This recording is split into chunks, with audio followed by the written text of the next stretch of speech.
episode of the Geek Takeover, The Last of Us edition. This is for season 2, episode 4, 5. I'll be honest, I kind of lost track.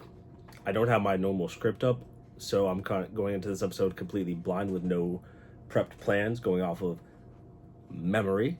So bear with me. I do know that we have 3 episodes left, which is crazy. There's 3 episodes left, and I don't know how the hell this season is going to end. Like, I think I do, but that's 3 weeks to fill in. I don't know. But anyways, let's just jump right into it. The episode starts with a flashback introducing ourselves to a new character, Jeffrey Wright, aka Isaac, who is the second character to reprise his role from the video games, the first being Marlene from season 1. But he's not the only game character in this series, because you had Jeffrey Pierce, you had Ashley Johnson, you had Troy Baker, all in season 1, just playing different characters. So anyways, we get introduced to Isaac. He's a Fedra agent. He's picking on Josh Peck, of all people. Well, not really, but he's in his platoon is Josh Peck. That's what I was getting at. He's in The Last of Us. He's canon. It's crazy. Anyways, they're talking about the people of Seattle, and Jeffrey Wright explains that they call them voters because they took away all their rights. Then we introduce this other character. He doesn't give us a name. He's just a fresh meat, basically.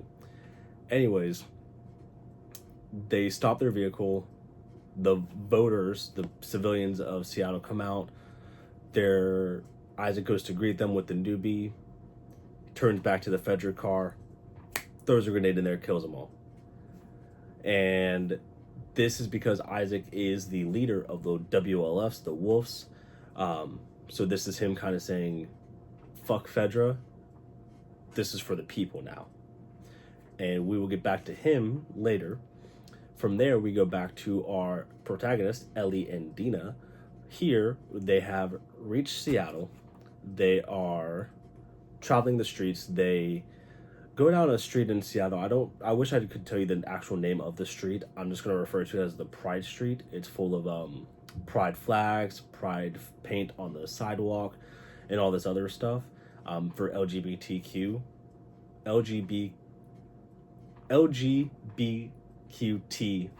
You get it. You guys know what I'm talking about. And I bring this up because I think it's funny, because the characters in the game are bisexual and lesbian, and they don't know what this represents and what this means for them. And I think that's kind of cute and funny, but at the same time, it's crazy to think that the apocalypse happened in 2013. So, anything after 2013 has not really been taught or has been lost to the generations. And that just kind of, to me, that's what that showed. We also see Ellie and Dina find a TV tower where they have literally on the side of the building WLFs, the Wolves. So they go in there to investigate, to try and get a lead on Abby and her group. But to their surprise, they run into wolves, just not alive wolves. Wolves that have been slain, gutted, hung up, and positioned in a way that is terrifying and made Dina throw up, which we will get back to that. Anyways, they are disgusted by this. They see the same symbol that they saw on the road, which we know as the Seraphites or the Scars, which you hear Scars get brought up later. They're investigating. They find, I don't really find anything, but they get interrupted by actual wolves who come in.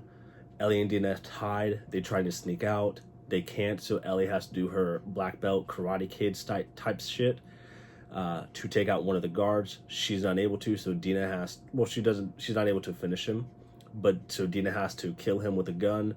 That alerts the other guards. That leads to them escaping and running for their lives. Not before they take... My dog's clawing at my door. But it's not before they take a radio. Now, from here, we're going to take a brief pause, and we're going to jump back to Jeffrey Wright, aka Isaac. Isaac, we see, is in a kitchen, heating up a pan and talking about a story about his life. And it pans to a man who's chained up, naked, and beaten to hell. He refers to this guy as a scar. There's not really too much to dive down into this except for the fact that Isaac is a ruthless SOB who does whatever it takes. He takes the pan, burns this guy's hand because he's wanting to find the rest of them with it. And the guy, he puts so much faith into they refer to, I can't remember what they refer to off the top of my head, but their prophet, basically. They idolize her so much that he voluntarily gives him his hand instead of him wasting his time asking questions. And that's pretty much that. And we also get to see the newbie, the original character, who is completely on Isaac's side as a wolf. I'm sure there'll be some character development there. I would have to imagine. I would guess. I couldn't tell you what'll happen though. But back to Ellie and Dina. They're still on the run. They go into a subway metro station. They're hiding. They're waiting. The wolves find them. But so do the monsters. So do the infected. So do clickers. And they get swarmed. I'm talking a horde of clickers and infected. They take out the wolves. Ellie and Dina are running for their lives, running through the metro stations, barely making it by. Ellie goes through a gate. She's safe. Dina, she's trying to go through the gate, but the gate's not budging. Ellie sticks her hand in there because an infected is trying to bite Dina. Boom, she gets bit. Dina, to her shock, she's like, what the fuck? Doesn't say it, but you can tell in her face. Ellie, on the other hand, is like, it's just another day. They eventually get away from the infected. They find an old abandoned movie theater where they hang out in. They get in there. Dina puts her gun at Ellie, says, why the fuck did you do that? Threatens to kill her. Ellie tells Dina, I'm immune, but you don't believe me. I get it. And here's what we're going to do. And this is a callback to... Sorry, I hear my dogs. I'm making sure everything's okay. I could hear the dogs barking. We're good, guys. But they made me lose my train of thought. So this is a callback to season 1. In season 1, when Joel and Tess find out that Ellie is immune, they have her sit across from them, sleep, while their guns are trained on them.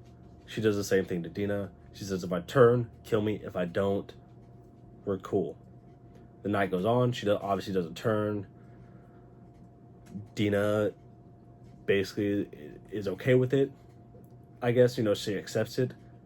And then she proceeds to tell her that she's pregnant, which is immediately followed by making out in a very graphic, softcore, not safe for work scene. They really went into it, which are not, it's not going to be YouTube guideline standard, so I'm not even going to talk about it. But they wake up the next morning. Ellie asks Dina, are you sure you're pregnant? She shows her like 5 different pregnancy tests.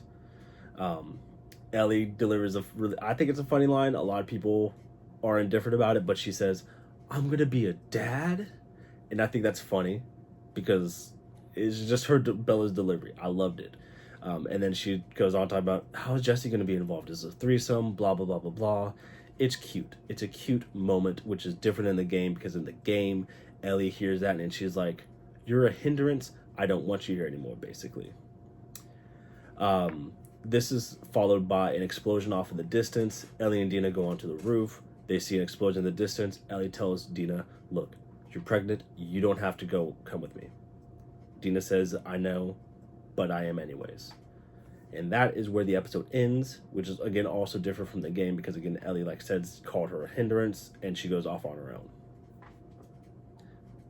Now, with that being said, the next episode, I don't know what the hell is going to happen.